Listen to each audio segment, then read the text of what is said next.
Comment réussir en trading à partir de rien ou de très peu? Vous avez, vu que ça pouvait fonctionner, vous voulez un plus, vous voulez en faire votre métier et qu'importe, vous partez de zéro, vous voyez tout et n'importe quoi sur les réseaux, il y en a qui vous disent: «Allez de suite sur les marchés, il faut vous frotter un peu à la perte parce que de toute manière vous allez» non. On se pose, on réfléchit. Il y a 2 manières. Soit vous partez, donc vous avez un gros capital, ne pas le risquer, il vous faut un plan. Dans tous les cas, il vous faut un plan, ça va être le même, on va le détailler.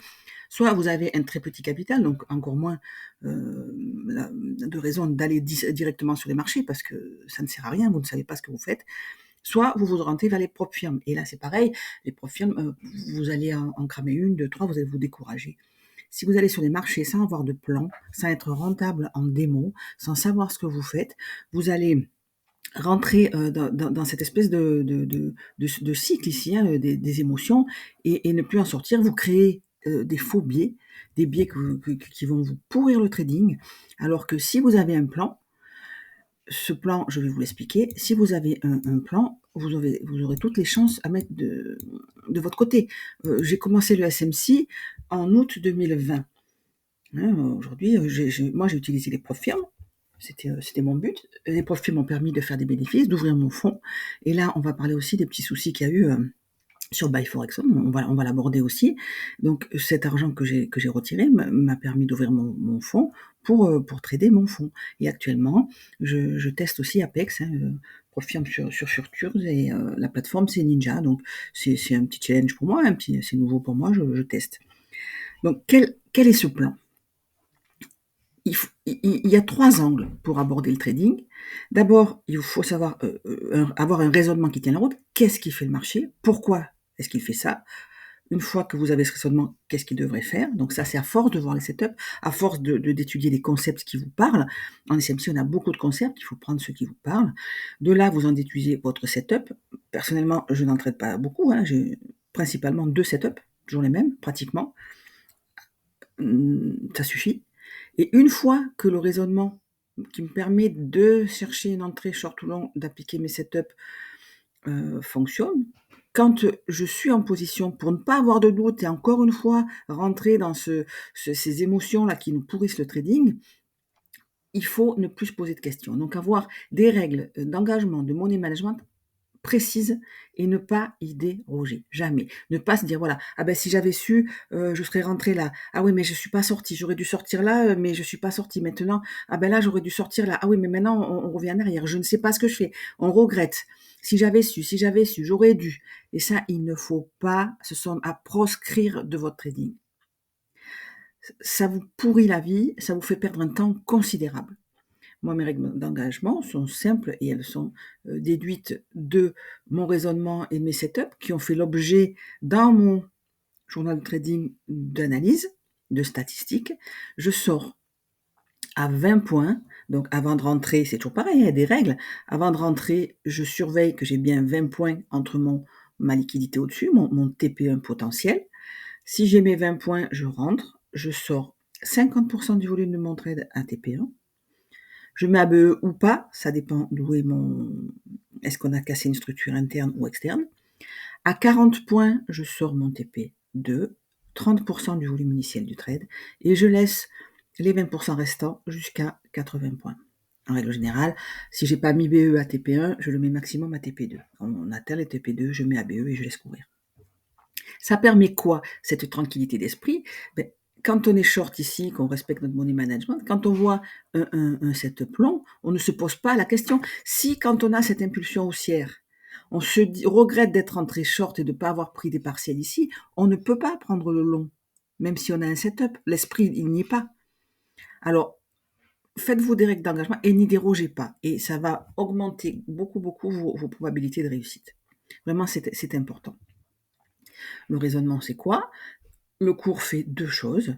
Il va vers de la liquidité. Une fois qu'il a pris la liquidité, il rééquilibre ce qui n'a pas été, donc va chercher les imbalances, repart en discount de la trend, etc.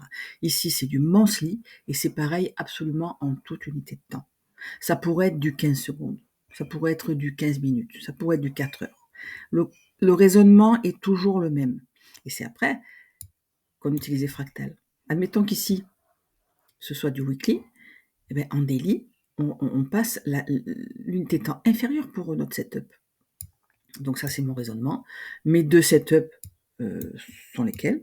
Déjà, nous sommes en tendance, ici. On casse ici une liquidité. Donc, je me focus sur cette trend-là. Mon high and low ici. Excusez-moi. Voilà, high and low. Nous sommes là-dedans. Moi, je me dis, voilà, à partir du moment où on a, et là, on va aborder mon premier setup, c'est lequel? On surveille la dernière liquidité. Quand on prend cette liquidité ici, je regarde la liquidité interne et la liquidité externe. Et je me dis, voilà, liquidité interne ici, quand on choche à la baisse, je surveille si on a une imbalance, j'attends qu'on y revienne pour aller chercher la liquidité en dessous, l'order block en dessous, le discount en dessous. Du moment que j'ai 20 points, moi ça me suffit, j'ai mon TP1. Je sais que je suis contre tendance, donc l'horizon de ce short ici va être limité. Ça, c'est mon premier setup. Mon deuxième setup, c'est quoi? C'est en tendance, justement, quand on casse notre niveau ici, c'est un market shift, c'est un niveau on a cassé la structure à la hausse, donc quand on redescend en premium, c'est normal, le marché ne fait que ça, impulsion, retracement, et sur ce retracement, comme en haut, je ne sais pas où il va arriver, en bas, j'ai des pistes, mais j'attends encore un setup en plus petite unité de temps. Ici, nous avons fait quoi? On réagit dans un order block ici, et une fois qu'on est en retracement de notre trend haussière sur un POI, donc ici, je surveille parce que j'ai un POI haussier. J'attends quoi? Moi, une impulsion haussière. Quand j'ai mon impulsion, je passe en petite unité de temps et je regarde si j'ai un setup. Le setup, c'est toujours le même. On casse la structure, on revient dans un POI et on a une impulsion haussière qui casse la structure interne. Donc, quand on revient sur la cassure, moi, je rentre long. Premier TP, le haut qu'on vient de créer ici. Et ensuite, je respecte mes règles d'engagement à mon échelle de scalping. Si vous respectez ces 3 règles-là, vous mettez avec vous toutes les chances de réussite. Et le plus important, c'est celle à laquelle on passe le moins de temps parce que ça ne nous plaît pas. C'est le money management. On doit se formater à respecter les règles. Je vous l'ai dit, je vous ai expliqué pourquoi. Vous pouvez pas être dans ce cycle-là, dans un trade où vous n'avez pas pris vos partiels, qui était gagnant, qui passe perdant, et voir objectivement votre nouveau setup. Vous ne pouvez pas. Vous ne pouvez pas. Donc le SMC, ça fonctionne. Il faut respecter des règles d'engagement, ne pas avoir des trades trop ambitieux. Ce retracement ici, on sait très bien qu'on peut avoir un reversal ici sur un order block. Ici, on a cassé la structure haussière, c'est une prise de liquidité. Pourquoi? Parce que on n'a pas encore on n'a pas recassé cette structure. On est en retracement, on est dans la liquidité interne ici. La liquidité interne de cette trend-là. Mais on est en premium. On va passer dans l'unité inférieure pour voir ce que c'est ce retracement. Dans une unité plus petite, en daily, et c'est là que les fractales entrent en jeu, et c'est là le gros travail à faire avant SMC, nous avons pris la liquidité, mais nous avons cassé ce lot ici. Nous avons un choche. Donc mes yeux se portent sur les POI en dessous, sur la liquidité en dessous. Moi, ce que je vois, c'est qu'ici, vous vous rappelez, notre order block monthly, avec le point médian ici. Ici, on a cassé notre imbalance baissière et on est dans cet order block là. Donc, impulsion haussière, mais regardez, moi, mon setup est simple. Ici, pour entrer short, ici, ce que j'ai fait en petite unité de temps pour entrer short, ce que je cherche, moi, c'est que quand on a une impulsion haussière ici, on prend la liquidité, on choche baissier. Je me dis, est-ce que je vais shorter ou pas? Je ne sais pas. Je surveille mon POI. Mon POI, on va imaginer que ça, c'est une bougie noire, dernière bougie baissière avant la hausse, pour des questions d'explication. Et on va tracer notre order block ici. Ce que je veux pour rentrer short, c'est que donc c'est du daily encore une fois, mais c'est pareil en 15 secondes. Je veux que ce POI, cet order block fonctionne pour me renvoyer en premium, pour me renvoyer ici dans un POI baissier, et je veux qu'il fonctionne aussi. Et c'est là que je veux que celui-là ne fonctionne plus. POI aussi qui fonctionne, qui nous renvoie sur notre POI baissier qui fonctionne, parfait.